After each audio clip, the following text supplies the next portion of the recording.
Halo teman-teman semuanya, sahabat Dimatika dimanapun kalian berada. Nah, di sini aku Raihan sudah bersama dua orang pemenang peserta teraktif nih di PKTITD Matematika ITS 2024. Nah, di sini aku ingin bertanya nih beberapa pertanyaan dan pesan kesannya setelah menjalani PKTITD Matematika ITS 2024. Nah, sebelum itu aku mau kenalin ke kalian dulu. Ini dari kiriku dulu ya teman-teman. Nah, ini siapa nih? Namanya siapa Mas? Oke, perkenalkan nama saya Arif Rahman Hakim Aslemani dengan nomor NRP belakang 1026. Oke, panggilannya? Bisa dipanggil Arif. Oke, Arif. Terus ini dengan? Perkenalkan nama saya Felicensiana Septivia Ivanka, biasa dipanggil Feli dengan NRP belakang 1085. Oke, Feli. Jadi di sini aku sudah bersama Arif dan juga Feli. Oke, langsung saja di pertanyaan pertama. Setelah mengikuti kegiatan PKTI ini, kira-kira seberapa paham sih kalian tentang PKM? Nah, itu boleh jelasin nggak? Apa saja sejauh ini yang udah kamu dapetin di PKTITD dan juga tentang definisi PKM itu seperti apa? Mungkin dari Arif dulu. Oke, sejauh ini yang aku ketahui setelah mengikuti pelatihan itu, yang pertama PKM itu mempunyai banyak jenisnya. Kemudian skema dari PKM itu berbeda sama esai dan poster dan lomba-lomba yang lainnya. Kemudian aku dapat insight banyak cara membawakan presentasi, kemudian cara membawa sebuah PPT agar menarik itu gimana, kemudian menyusun sebuah ide sebelum dikembangkan itu gimana. Itu yang aku dapatkan di sini. Oke, keren banget. Terus dari Feli, seperti apa tuh PKM menurutmu? Kalau aku nambahin dari Arif ya, jadi aku lebih ke implementasinya kepada masyarakat. Jadi setelah aku mengetahui tentang PKM ini, gimana jenis-jenisnya, kemudian apa saja yang harus dicantumin, sistematika penulisannya gimana. Terus kemudian aku jadi berpikir gimana sih cara kita berpikir inovasi untuk masyarakat ke depannya. Jadi di sini tuh kita nggak cuman belajar teori-teori aja, tetapi gimana sih caranya kita bisa berguna bagi masyarakat gitu. Oke, keren banget. Nah, itu kalian udah dengar bahwa PKM itu tentunya sangat-sangat penting gitu ya. Dan juga kalian juga tahu nih PKTITD sangatlah insightful buat mahasiswa baru Matematika ITS. Oke, lanjut di pertanyaan kedua. Menurutmu kenapa PKM itu penting? Baik, menurut saya PKM penting itu karena kita sebagai mahasiswa itu kan sebagai agent of change ya, agent sebagai perubahan. Jadi kita membuat suatu perubahan melalui penulisan. Nah, dari suatu penulisan itu tadi kita kembangkan, lalu kita ikut PKM. Untuk PKM sendiri kan masuk di pengabdian ke masyarakat. Nah, bisa kita terapkan dari hasil kita meneliti itu agar bermanfaat ke masyarakat itu gimana. Kemudian kita juga tahu PKM ini penting untuk kita nanti untuk menyusun baik skripsi maupun disertasi yang nantinya akan digunakan buat tugas akhir gitu. Oke, kalau menurut Feli? Kalau menurut aku sebagai generasi penerus bangsa, kita tuh nggak boleh cuman diem aja ngelihat situasi bangsa kita yang seperti ini kan. Nah, jadi kita dengan adanya PKM ini kita jadi lebih bisa berpikir kritis, nggak cuman diem tapi bisa ngehasilin sebuah perubahan besar, dan itu nanti bakalan berguna juga bagi Indonesia kita gitu. Oke, keren banget. Oke, lanjut saja ke pertanyaan ketiga. Menurut kalian, setelah yang kalian dapetin di materi-materi tentang di PKTITD ini, PKM itu terbagi menjadi beberapa, terus juga ada bidang-bidang apa aja? Untuk PKM sendiri, setauku ada PKM RE, RSH, lalu PKM KC, PKM GFT, PKM AI. Untuk sisanya aku kurang tahu, mungkin dari Feli bisa nambahin? Ada apa lagi ya? Ada itu sih PKMK.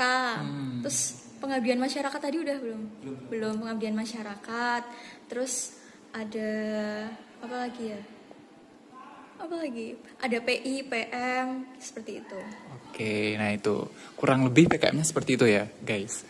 Nah, selanjutnya setelah kalian nyebutin bidang-bidang PKM tadi, kira-kira kalian tertarik ke bidang apa nih? Oke, mungkin gantian dari Feli. Kalau aku jujur sangat tertarik di RE, riset eksakta. Kenapa tuh kira-kira? Soalnya anaknya dari kecil emang suka praktikum. Nah, aku dari kecil tuh suka matematika, suka-suka yang berbau sains gitu. Nah, terus waktu di SMA itu kan masuk ke penjurusan IPA kan. Nah, di situ aku merasa kalau itu duniaku gitu. Terus akhirnya di perkuliahan ini mau aku kembangin minat bakat aku di bidang RE ini supaya bisa ngehasilin sesuatu yang ada implementasinya gitu. Keren banget, mikirin banget gitu tentang implementasi tuh. Nah, terus kalau untuk Arif kayak gimana tuh? Aku ada 2 peminatan di bidang PKM, tapi aku fokuskan di RE atau riset eksakta karena hampir sama seperti Feli tadi, aku punya minat banyak terutama bidang riset yang berhubungan sama alam-alam, dan saya hubungkan dengan konsep dari ilmu pasti suatu pelajaran gitu. Jadi saya selalu mengoptimalkan suatu alat yang sekiranya sudah ada namun belum akurat, tapi saya selalu menghubungkan dengan ilmu-ilmu dari pelajaran yang kita dapat ke dalam alat-alat itu agar bisa bekerja secara optimal atau bisa digunakan oleh banyak orang gitu. Oke, keren banget. Nah, terus dari situ kira-kira untuk tahun depan, untuk tahun 2025, kalian ini udah ada ide gitu nggak buat PKM tahun depan? Atau mungkin bisa diceritain tadi PKT ITD dan kalian bisa dapat idenya dari itu atau gimana? Mungkin dari Feli dulu. Kalau buat Liga PKN tahun depan itu kayaknya aku masih belum ada ide. Soalnya masih mikir gimana outputnya nanti sama metode yang digunakan. Tapi untuk yang ini kan kita disuruh yang individu membuat tiga penggalian ide kan. Ide. Nah itu dari 3 itu aku pilih itu tentang kita menghubungkan metode matematika seperti namanya Monte Carlo, simulasi Monte Carlo itu terhadap spesifikasi sensitivitas jantung gitu. Jadi kita bisa melihat keakuratan jantung. Aku membahas tentang itu. Oke. Kalau untuk Arif gimana tuh? Karena kebetulan tadi kelompok yang saya ajukan adalah pakai ide yang saya ajukan. Kebetulan saya tadi mengajukan ide itu berhubungan sama kesehatan juga, yang saya hubungan sama, kalau nggak salah tentang matematika statistika itu ada hubungan antara random forest dan decision trees, di mana itu nanti aku berfokus ke frakturnya lansia. Jadi lansia kita ketahui bahwa lansia itu semakin hari semakin tahun pasti bertambah kan, dan pasti mereka itu membutuhkan analisis dampak resiko dari mereka bakalan kena fraktur atau tidak. Nah itu aku gabungkan ke dalam machine learning yang nantinya machine learning itu akan bekerja di suatu alat-alat yang sudah ada, itu berupa X-ray atau MRI tadi kalau nggak salah.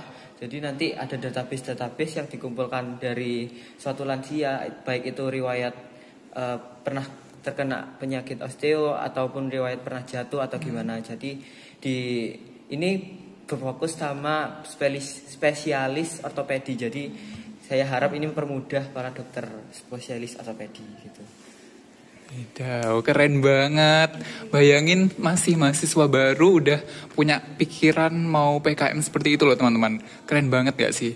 Nah terakhir, kira-kira dari kalian nih buat tahun depan ekspektasi PKM atau di Liga PKM tahun 2025 itu seperti apa? Mungkin dari Feli dulu. Aku berekspektasi kalau ini sih, aku pengen buat inovasi baru. Nah inovasiku nanti itu kayak ngeluarin suatu output gitu kan. Nah aku berekspektasinya ke arah situ, terus pengen ngehasilin pokok intinya yang berguna gitu loh bagi masyarakat. Gak cuman kayak studi literatur, ya studi literatur berguna, cuman aku pengen ngehasilin output baru gitu. Nah setelah itu ekspektasinya apa ya, itu sih pengen dapat skor yang tinggi, terus bisa kayak buat juri itu kagum kayak wah ini idenya fresh banget gitu loh. Aku pengen yang kayak gitu kan, biasanya kan ada kan juri yang kayak ini udah ada monoton kayak gimana gitu. Nah aku pengen sesuatu yang kayak fresh gitu.